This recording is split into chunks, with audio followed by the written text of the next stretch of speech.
So one of the things that you realize as an academic, or one of the sort of moments that you get to as an academic, is that you realize that the more effort that you put in doesn't equate to any particular outcomes that you get. And it's a real challenging thing, right? Like when you realize that the world is pretty static and you're pushing against the world, and it doesn't equate to any particular returns for pushing against the world. You know, a lot of this, what I see, a lot of academics will sort of check out when that happens, sort of research world. It happens actually surprisingly a lot.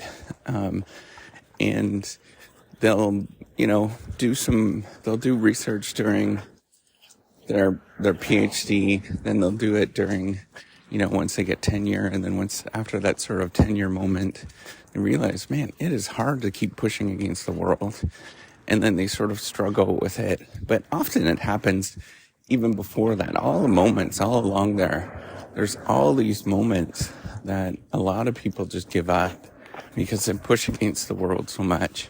And I think that there is this healthy amount of detachment that you need to do.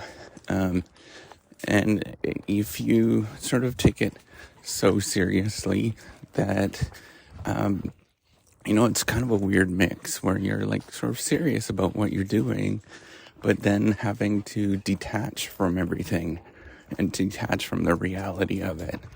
And as you sort of get used to that, that's the way that you kind of deal with the process of it. That's the sort of healthy way that you deal with it, because you realize that the world is pretty static. It doesn't change. You could keep pushing against it. And that sort of pushing against the world doesn't really change that much. As you keep doing different things, sort of whatever it is that you're working on, right? Like analyzing data, writing different papers and things. And eventually you kind of realize that as you keep pushing back and doing those things, that you're not making a heck of a lot of progress. And you see, like, a lot of people, when they get, tenure, just different stages where they're like, this isn't for me. This is not what I expected. This is not what I'm, about. And you go through this sort of moment, right? Like all the way through, you're kind of thinking about that. And then when you sort of arrive upon various different moments of it, and you realize like, hey, this is it. It doesn't change a heck of a lot. That's the interesting thing, is that you think it would change and get easier and sort of things would straighten out. But I've been doing this long enough. I've been in the profession for like 25 years, basically. I've been doing this long enough to realize that that sort of push that you have, that doesn't change. It doesn't get any easier in any sort of way. It sort of stays the same pace. And that doesn't let out. And I think that sort of relentlessness that you experience is really like challenging to deal with. And then you sort of get this feeling, or people deal with it in different ways, right? They sort of, so I would call, what I call checking out is just somebody stopping the whole research game, going into various different routes. There's all sorts of different things that you can do in different directions that are not related to research.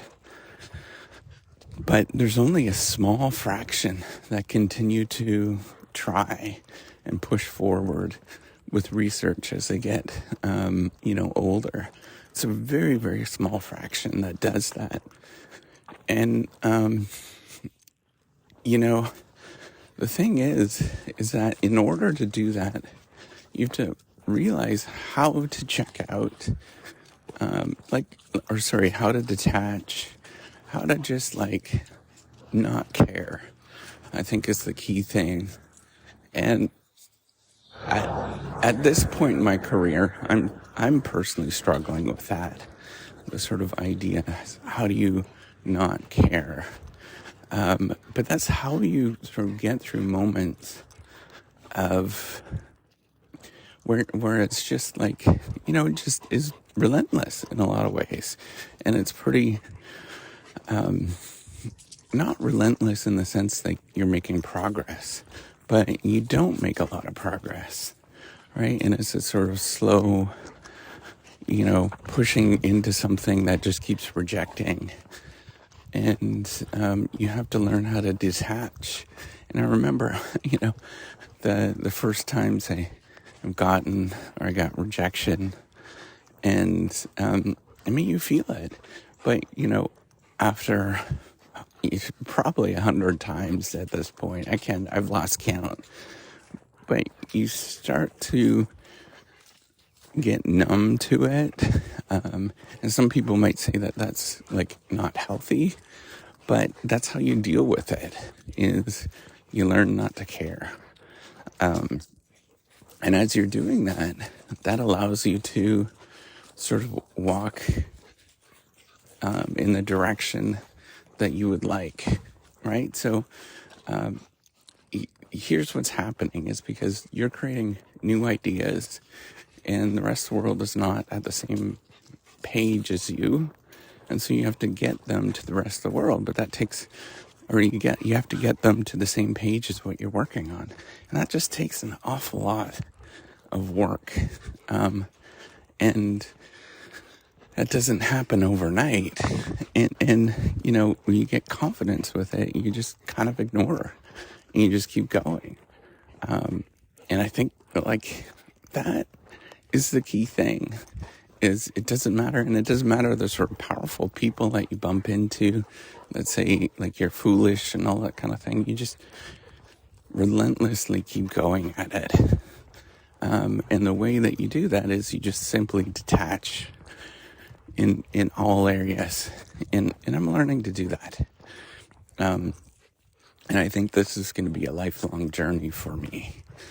But, that's where I want to go. And that's what I want to say here is, as you're going through this and as you're going through similar experiences, just learn to detach and, just don't take it as seriously is basically what I'm saying. The sort of, ups and downs, they don't matter. They really don't. And the key thing is coming back to, am I a good person? Am I doing good things? And as long as you can answer those questions, like that, you realize that you are a good person, I think that's all that matters. And the rest of it is completely irrelevant. That's all I want to say. All right, take care and have a wonderful day.